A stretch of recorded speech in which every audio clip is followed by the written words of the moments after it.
고품격 날라리 방송 한주희 장지연의 원투펀치 411의 2부 시작해보도록 하겠습니다.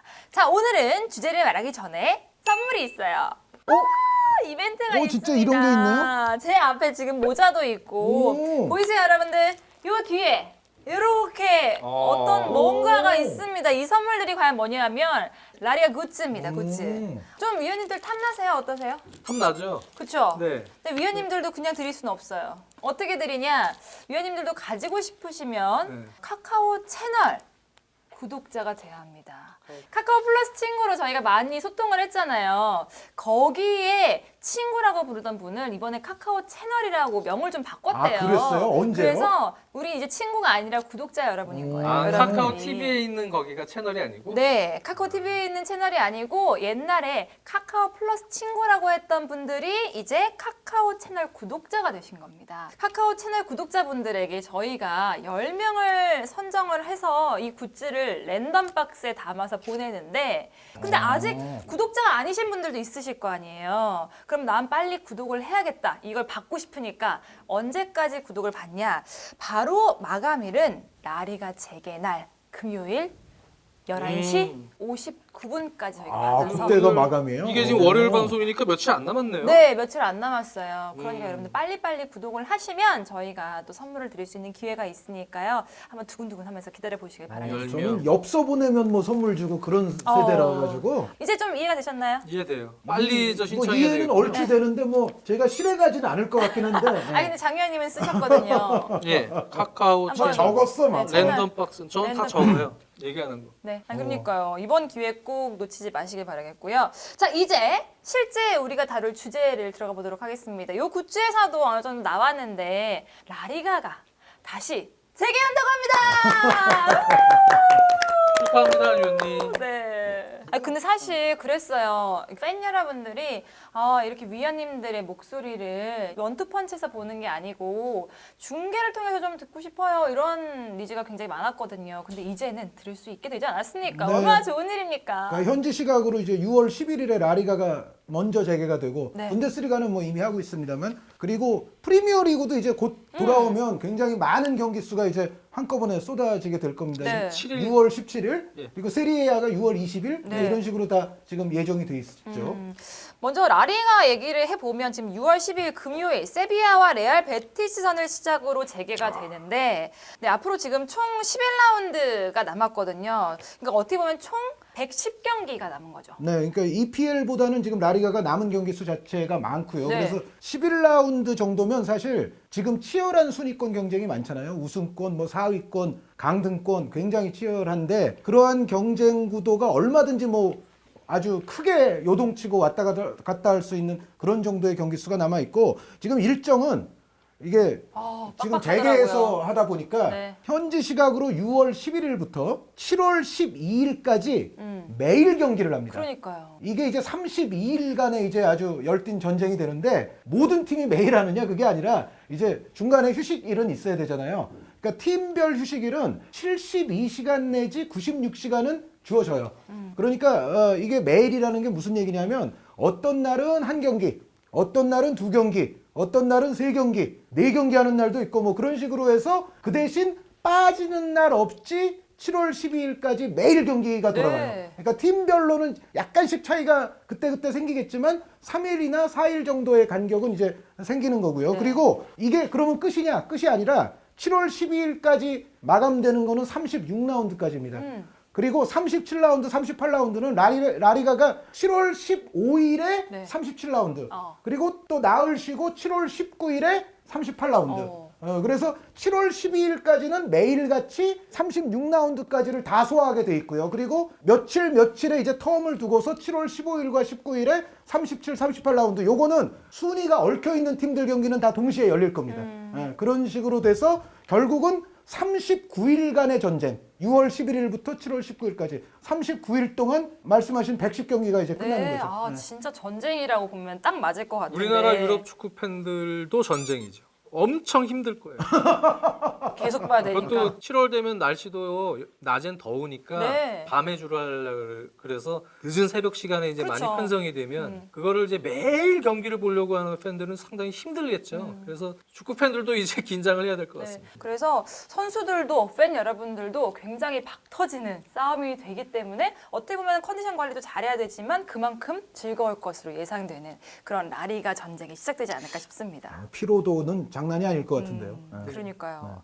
아, 그리고 저는 요거 좀 굉장히 신기해서 꼭 말해보고 싶었는데 이 재개를 알리는 기자회견이 굉장히 재밌게 진행이 됐어요. 온라인으로 진행이 됐다고 하더라고요. 우리나라에서는 또 따로 네. 수요일 날 네. 가로수길에서 또 라리가 재개 설명회도 있었죠. 네. 이렇게 라리가 한국 주재원이 있어요. 네, 맞아요. 대대적으로 이제 라리가 재개를 알리는 오늘 또 이벤트도 이렇게 하지만 그런 신호탄을 보여준다는 얘기는 일단 현지에서 관중들을 이제 모을 수 없는 무관중으로 치러져야 되기 때문에 그렇죠. 결국은 중계가 중요해졌어요. 네, 중계, 전 세계적인 홍보 맞아요. 이걸 통해서 이제 그동안 중계권이나 여러 가지 부분에서 방송사들이 받은 불이익이나 이런 부분도 이제 어느 정도는 치유를 시켜주려고 하는 노력까지도 들어가 있습니다. 어쨌든 사실 이렇게 재개하는 건 또 굉장히 좋은 일이지만 코로나를 조심해야 되는 거는 정말 당연하죠. 필요한 거잖아요. 네, 그렇기 저희 때문에 녹화 기준으로도 보면 지금 잉글랜드는 여전히 한 2,000명 가까운 확진자가 그렇죠. 발생을 하고 있고 스페인이나 이탈리아도 지금 한 200명, 300명 정도는 여전히 지금 발생을 하고 있어요. 그래서 사실 우리 기준으로 보면 몇백 명도 굉장히 많은 건데 네. 그럼에도 불구하고 정말 수차례의 아주 정밀한 검사 끝에 지금 어쨌든 들어가는 거니까 들어간 이후에는 독일은 아직 뭐 저희가 사고 소식을 듣지 못했는데 코로나 사고가 절대는 다시 재현되면 안 되겠죠. 그렇죠. 이 매뉴얼도 지금 K리그에서 받아갔다 그래요. 맞아요. 네, K리그뿐만 요청해서 아니라 KBO까지도 프로토콜을 다 받아서 맞습니다. 이렇게 적용을 시킨다고 해요. 그래서 이제 그런 매뉴얼도 참조를 하겠죠. 똑같이 뭐 할지 안 할지 모르겠고 그리고 이제 코로나에 대한 여론 네, 이런 부분까지도 고려를 해야 되기 때문에 이제 경기 중에 전반 20분에는 코로나를 위해서 많이 기여하고 있는 분들을 위해서 녹음된 팬들의 박수 그런 박수를 틀어주는 시간까지 마련을 했어요. 덕분에 캠페인이랑 비슷한 거죠. 그렇죠. 그래서 여러 가지로 신경을 쓰는 지금 현재 상황입니다. 네, 그렇습니다. 좀 더 얘기를 해드리면 지난 1일부터 다시 훈련을 재개를 했는데 훈련 도중에 선수들이 마스크와 장갑을 착용하면서 훈련을 진행했다고 하고요. 그리고 훈련에 앞서서 모든 선수들과 관계자분들이 코로나19에 대해서 검사를 받았는데 그리고 항체 테스트까지 또 완료를 했다고 하니까 굉장히 준비를 많이 하면서 재개를 기다리고 있는 것 같아요. 사실은 뭐 그럴 수밖에 없는 것이요. 여태까지 이제 라리가에서 밝혀진 확진자만 하더라도 네. 발렌시아에서 가라이 선수, 가야 선수, 망갈라 선수가 확진이 됐었었고요. 베티스에서도 후안미 선수, 로블레스 선수, 페드라사 선수 이런 선수들이 또 확진이 됐었고 그라나다의 양헬 에레라라는 선수 있죠. 그리고 아틀레티코의 헤난 로디 선수도 확진자였고 소시에다드는 이제 주전 골키퍼가 확진이 됐어요. 알렉스 레미로 선수라고 네네. 올 시즌 아주 잘하던 선수였는데 그리고 에스파뇰이 마티아스 바르가스, 레안드로 카브레라, 우레이 선수를 비롯한 6명의 선수가 확진이었다고 하고 나머지 선수들은 이름이 또 이게 다 밝혀지는 건 아니거든요. 네네. 나머지 선수들은 제가 이름을 잘 모르는데 여기에 테크니컬 스태프까지 또 확진이었다고 해요. 그리고 알라베스도 3명의 신원 미상 선수들과 7명의 스태프가 또 확진이 있었습니다.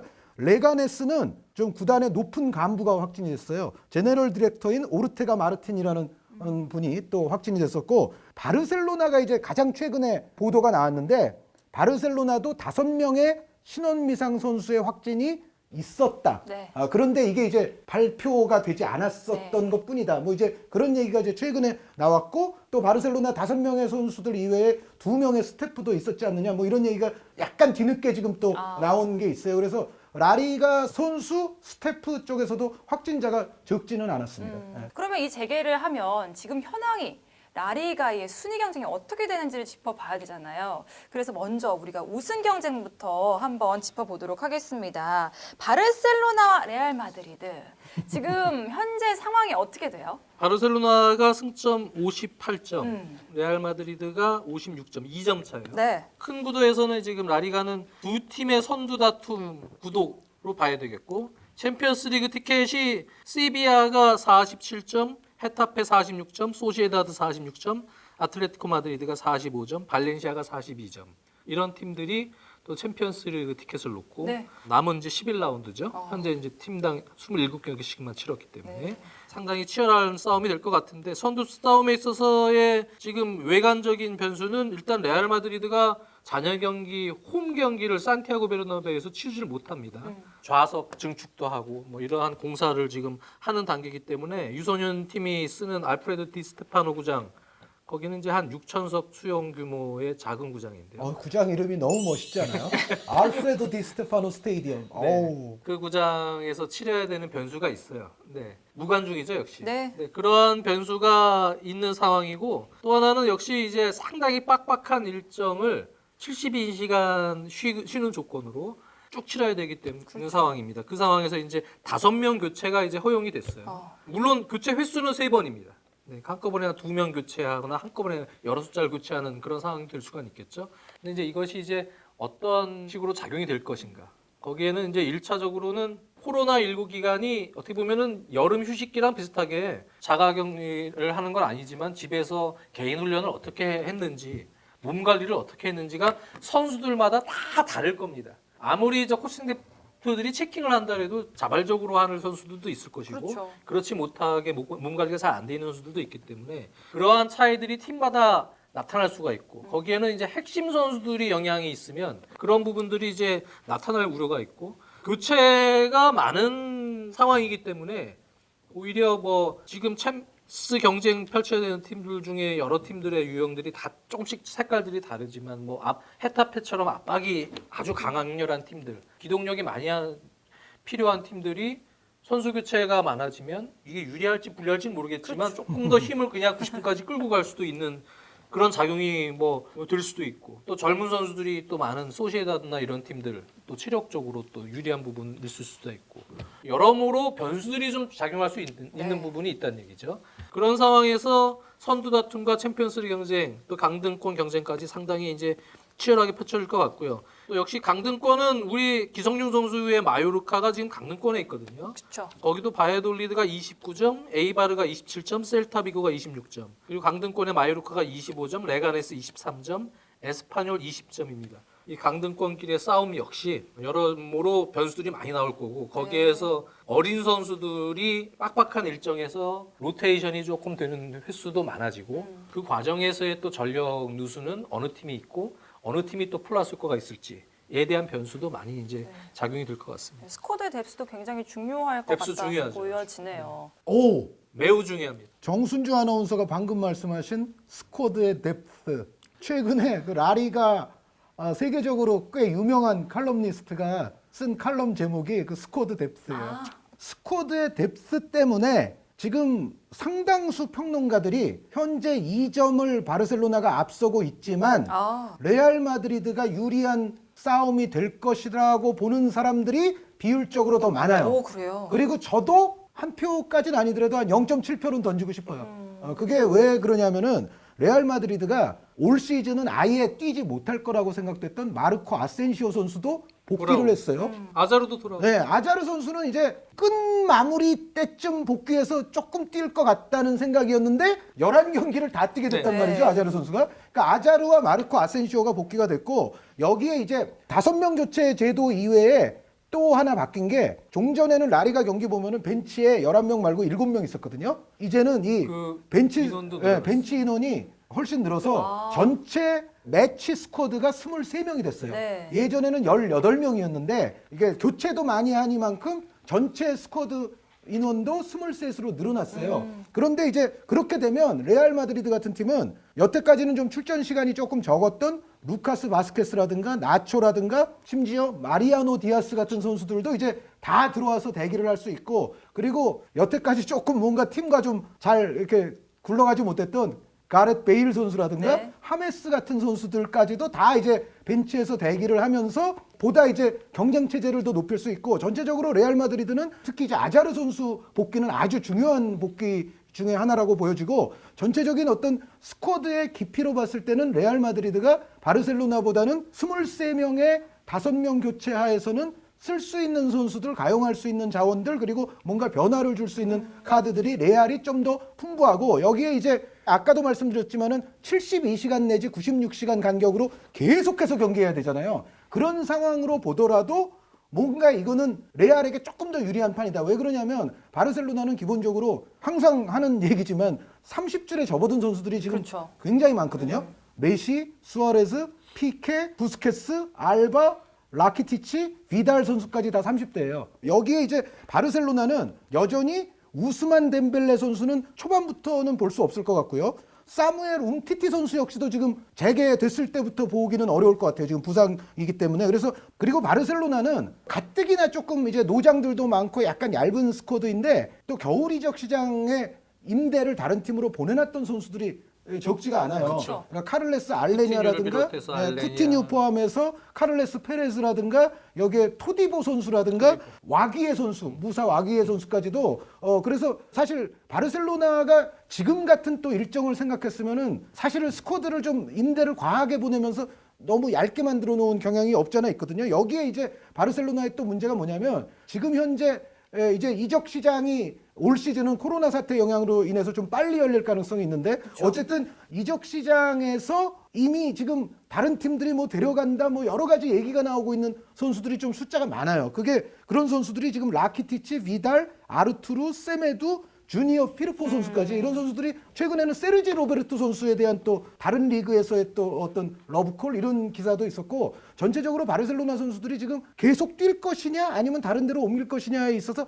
약간은 좀 흔들릴 수 있는 선수들도 좀 있다는 점. 그래서 이런 상황에서 바르셀로나와 레알을 딱 보면 여기에 있어서는 분명히 레알이 조금 유리한 싸움을 진행시킬 가능성이 있다. 그리고 남은 경기로 보더라도요. 레알은 홈에서 발렌시아를 상대하고 헤타페를 상대하고 비아레알을 상대하는 경기가 있는데 요거는 이제 레알 입장에서도 조금 이제 주의를 해야 될 경기죠. 그리고 원정 경기 중에 소시에다드와 이제 빌바오 원정이 있거든요. 근데 전체적으로 보면 바르셀로나가 제가 봤을 때는 레알보다 좀 좋지가 않아요. 왜냐하면 홈에서 아틀레티코 마드리드전이 남아 있고요. 네. 그리고 홈에서 또 빌바오를 상대해야 되고 에스파뇰은 물론 바르셀로나가 전력이 훨씬 앞서긴 합니다만 그래도 또 지역 더비로서는 이게 약간 또 피지컬한 싸움이 일어나는 경기가 될 수도 있거든요. 그런 부담이 좀 있는 데다가 원정 남아 있는 경기 중에 세비야 비아레알이 있어요. 바르셀로나가. 그러면은 레알은 물론 발렌시아도 만나야 되고 뭐 소시에다드 헤타페도 만나야 되긴 하지만은 바르셀로나는 상대적으로 아틀레티코와 세비야를 만나야 돼요. 네네. 요거는 제가 봤을 때는 아무리 지금 뭐 아틀레티코가 순위가 좀 떨어져 있어도 바르셀로나에게 부담이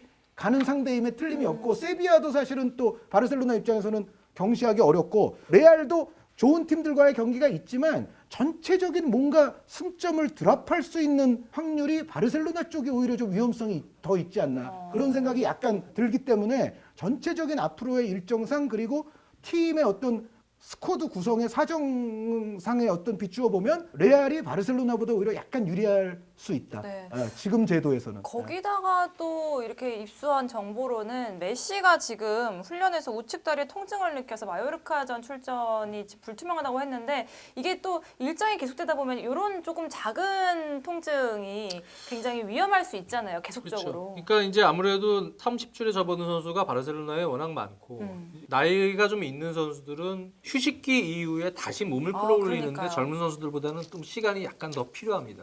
나이가 많은 팀들 또 스쿼드의 뎁스 자체가 아무래도 베스트 11 거기서 또 특정 선수의 영향력이 상당히 큰 팀들 같은 경우는 그렇죠. 불안 요소가 있죠. 근데 이제 큰 틀에서 보면은 그런 부분은 있어요. 바르셀로나의 키케 세티엔 감독도 그런 인터뷰를 했습니다. 이번에 이 제도 재개하는 제도가 확정된 이후에 우리 팀 같은 경우는 오히려 후반에 막판에 승부를 다시 봐서 그때 이제 경기를 뒤집는 경우들이 많은 팀인데 오히려 헤타페처럼 압박이 좋은 팀이든 아니면 중하위권 팀들의 바르셀로나나 레알 마드리드를 상대로 내려앉아서 계속 밀집 수비를 펼치는 팀이든 모두 기동력이 상당히 요구가 되는 팀적으로는요. 이제 그러한 어떤 수비를 하는 팀들입니다. 개인적인 기술이나 뭐 여러 가지 클래스와 별도로 전체적인 기동력이 상당히 중요한 이제 체계로 가고 있기 때문에 레알 마드리드 또한 지금 강팀을 만나든 뭐 약팀을 만나든 예를 들어서 로테이션 멤버들이 부분적으로 들어갔을 때 과연 이 선수들이 마리아노 디아즈든 누가 혹시 다닥 중간에 들어갔다. 그런데 이제 상대하는 팀들이 내려앉아서 선수 교체까지 또 해가면서 아주 탄탄하게 밀집 수비를 뭐 구축을 했을 때 그거를 뚫어낼 수 있겠냐. 그러니까 승점을 드랍하는 경기는 변수들이 다른 일반적인 시즌 때에 비해선 바르셀로나나 레알 마드리드가 오히려 많을 가능성도 저는 있다고 보여져요. 그러한 스쿼드 뎁스가 강한 팀들의 어떻게 보면 1.5군, 2군 혹은 유스에서 끌어올린 유망주까지도 들어갔을 경우에 이 선수들이 어떤 영향력을 펼치느냐가 중요하긴 하지만 결국은 그 선수들이 못해주면 또 문제가 되거든요. 그렇죠. 긍정적일 네. 수도 있고 부정적일 수도 있는 그렇죠. 거거든요. 그래서 물론 이제 큰 틀에서는 바르셀로나가 조금 불리할 수도 있겠지만 여러 변수들은 여전히 많습니다. 네. 그 상황에서 과연 저는 여기 사실 키들을 중하위권 팀들이 어느 정도 이 발목을 잡아주느냐. 그렇죠. 결국 강팀들이나 챔스 티켓 다투는 팀들이 얼마나 드랍을 줄여서 승점 관리를 하느냐가 제일 중요하다고 보여지거든요. 감독의 역량이 매우 중요해지고 또 있는 시기입니다. 네. 그러니까 교체가 많아질수록 감독이 경기에 개입할 수 있는 여지와 영역이 더 넓어지는 거기 때문에 감독의 역량이 정말 중요하죠. 그런데 바르셀로나 제가 뭐 부정적인 얘기만 해서 바르셀로나에게 그래도 좋은 쪽의 변수가 있다면 아까 이제 레알은 아자르 선수 뭐 마르코 아센시오 선수 돌아온다고 말씀드렸지만 바르셀로나는 수아레스 선수를 우리가 이제 볼 수 있게 네. 됐어요. 그러니까 수아레스 선수도 거의 이제 올 시즌은 거의 그냥 끝난 거 아니냐 싶었는데 지금 의외의 상황으로 지금 볼 수 있는 상황이 됐는데 그래서 수아레스가 어떻게 보면 바르셀로나가 조금 불리한 상황들이 있지만 수아레스가 또 폭발력을 발휘해 준다면 사실 오래 쉬었잖아요. 그러니까 그렇죠. 어떻게 보면 수아레스 선수는 정말 마지막에 좀 자기 체력을 쏟을 수 있는 장은 열리는 셈인데 수아레스 선수가 폭발력을 발휘해 주면 바르셀로나의 구세주 희망봉이 될 수도 있긴 있다. 다만 바르셀로나는 이제 수아레스가 돌아왔을 적에 이게 또 메시 그리스만과 더불어서 어떤 또 플레이가 나올 건지 그렇죠. 특히 이제 수아레스가 왔을 적에 그리스만이 이제 또 어떻게 될 건지를 좀 봐야 되는 과제가 여전히 남긴 하거든요. 그런데 만약에 이제 그리스만 선수가 전반기 메시 수아레스와 같이 뛸 때의 모습을 반복한다면 사실은 수아레스 돌아오는 효과가 그만큼 또 반감될 수도 있는데 그거보다 좋아진다면 어쨌든 상대 입장에서는 좀 이른바 덜덜덜한 또 그렇죠. 세 명이 뛰는 셈이 됐죠. 그래서 수아레스 선수 돌아오는 거는 바르셀로나 입장에서는 어쨌든 아마 좋은 쪽의 변수가 될 가능성이 크다. 그러니까 맞습니다. 뭐 거기 베테랑 선수들 외에 바르셀로나의 뭐 안수파티나 또는 레알의 뭐 비니시우스, 호드리고 뭐 이렇게 젊은 선수들도 많지만 결국 두 팀의 우승 경쟁은 수아레즈와 아자르 맞아요. 누가 더 몸 관리를 잘해서 돌아왔는지 잘했느냐. 누가 더 살이 들쪄서 돌아왔는지 그 싸움이 될 수도 있죠. 들쪄서 그러니까 두 선수 들쪄서 모두 두 선- 찌긴 두 찐다는 선수 거 모두 전제에 전제. 그 찌는 경향은 좀 있는 선수들이라는 걸 전제로 한 것 같은데 한번 보시죠 이제. 네, 예. 정말 봐야 될것 보시죠. 같습니다. 네. 알겠습니다. 말씀하신 것처럼 어떻게 보면 축구라는 게 혼자 하는 스포츠가 아니기 때문에 이 다양한 변수에서 어떻게 이 팀이 굉장히 팀워크가 잘 이루어질 수 있을지를 좀 지켜봐야 될 것 같습니다. 지금 우승 경쟁을 얘기를 했는데요. 4위권 경쟁을 짧게 좀 훑어보고 가도록 할게요. 4위권 경쟁에서는 일단 팬들의 많은 관심사는 리버풀을 꺾은 팀. 네. 네, 아틀레티코 마드리드가 지금 이제 순위상으로는 6위인데 이게 아틀레티코의 근 한 10년 가까운 역사에서는 조금 이게 이례적인 지금 순위에 틀림없지 않습니까? 네. 시메오네 감독 부임 이후부터는 정말 잘해왔던 팀이니까요. 그런데 아틀레티코에게는 조금 쉽지 않은 레이스가 될 것 같긴 해요. 왜냐하면 일단 주앙 펠릭스 선수가 이 코로나 사태 기간 동안 부상을 당했는데 복귀가 머지않아는 이루어지긴 합니다. 왜냐하면 이미 훈련으로는 돌아왔어요. 그런데 당장 첫 경기에는 좀 주앙 펠릭스 선수가 못 나올 것 같고 여기에 이제 아틀레티코 공격을 전반기 때 그래도 숨통을 많이 틔워줬던 선수가 앙헬 코레아 선수인데 네. 앙헬 코레아 선수가 또 부상이에요. 아. 그래서 주앙 펠릭스는 빨리 그래도 돌아올 것 같지만 앙헬 코레아는 오히려 펠릭스보다 더 늦게 돌아올 것 같아요. 그래서 지금 아틀레티코가 최근에 이제 기사 나오는 걸 보면 모라타 선수도 약간 예방 차원에서 조금 첫 경기에는 뭔가 벤치 쪽으로 갈 가능성이 높거든요. 그래서 디에고 그러면- 코스타가 해줘야겠네. 네, 그러면은 공격진을 어떻게 구성할 거냐? 아마도 디에고 코스타와 토마 르마로 투톱이 르마를 아예 세컨으로 놓고. 구성되지 않겠느냐. 이런 예상이 나올 정도로 이제 아틀레티코가 일단 초반에는 공격진 구성에 약간 문제가 있는데 아틀레티코 입장에서도 이제 수비력으로 승부 볼 때는 아닙니다. 이제 그렇죠. 남은 11라운드에서는 승리를 하는 경기를 늘려야 되기 때문에 공격을 해야 되는데 과연 이제 펠릭스 선수 완전히 돌아오기 이전까지 또 코레아 선수 없는 동안에 어떻게 이제 공격을 풀어갈 수가 있느냐. 요게 약간 아틀레티코도 걱정이고 그 아틀레티코도 남은 경기 중에는 베티스전, 소시에다드전, 빌바오전, 바르셀로나 원정 아까 바르셀로나가 아틀레티코전이 있다는 말씀 드렸죠. 일정상으로는 제가 봤을 때는 아틀레티코도 그렇게 좋지는 않고 전체적으로 공격이 어떻게 터져주느냐가 아틀레티코 입장에서는 지금 가장 변수라고 볼 수가 있겠는데 일단 4위 싸움에서는 저는 그래도 유리한 팀은 세비야라고 봅니다. 세비야. 네, 일단 따놓은 승점이 47점이라 그렇죠. 다른 팀들보다는 1, 2점이라도 조금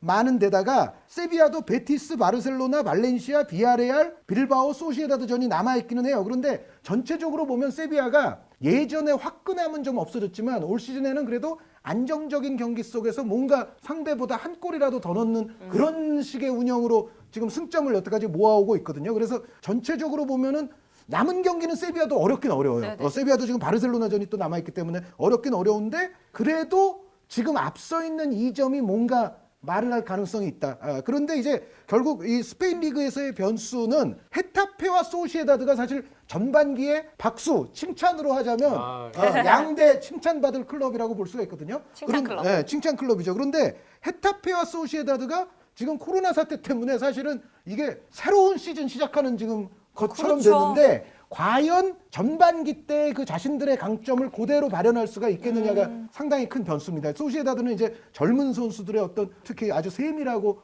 창조적인 축구를 잘했던 팀이고 헤타페는 장 의원님 말씀대로 그리고 제가 예전에 그 올 시즌 트렌드 전술 말씀드릴 때도 어그레시브는 올 시즌 뭐 유럽 전체를 통틀어도 거의 헤타페다. 이 팀은 점유율도 낮으면서 상대 진영에서 경기를 하려고 하는 아주 특이한 성향의 팀이다. 보통 점유율이 낮은 팀들은 보통 자기 진영으로 밀리는 경우가 많은데 이 팀은 점유율이 낮음에도 불구하고 계속 때려 넣으면서 압박하면서 상대 진영에서만 경기를 하려고 하는 아주 이상한 스타일의 네. 팀인데 어떻게 보면 근데 헤타페가 지금 장 의원님 말씀대로 요 5명 교체를 잘 활용해서 과연 그런 축구를 보여줄 수 있을지 계속 아니면 소시에다드가 계속 이제 창조적이고 세밀한 축구를 보여줄 수 있을지 요게 이제 굉장히 관심사인데 저는 근데 헤타페와 소시에다드가 그렇게 유리한 장은 또 아니라는 생각은 좀 해요. 왜 그러냐면은 이 두 팀은 아틀레티코와 세비야에 비하면 상대적으로 선수층이 좋다고 볼 수는 없어요. 그러니까 이제 헤타페가 잘했지만 예를 들어 주전 11 플러스 한 3명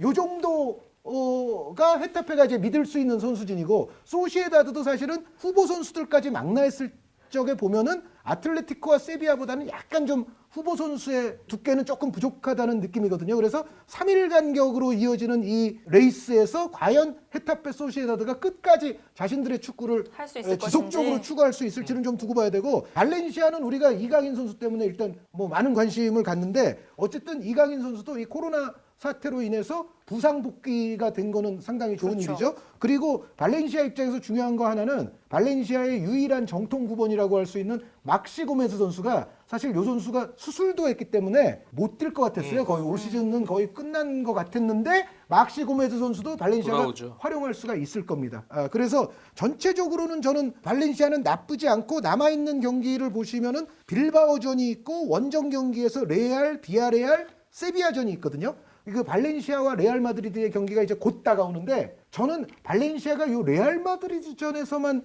승점을 가져온다면 1점이라도 가져올 수 있으면 그 다음부터의 레이스는 오히려 조금 잘할 수도 있지 않을까.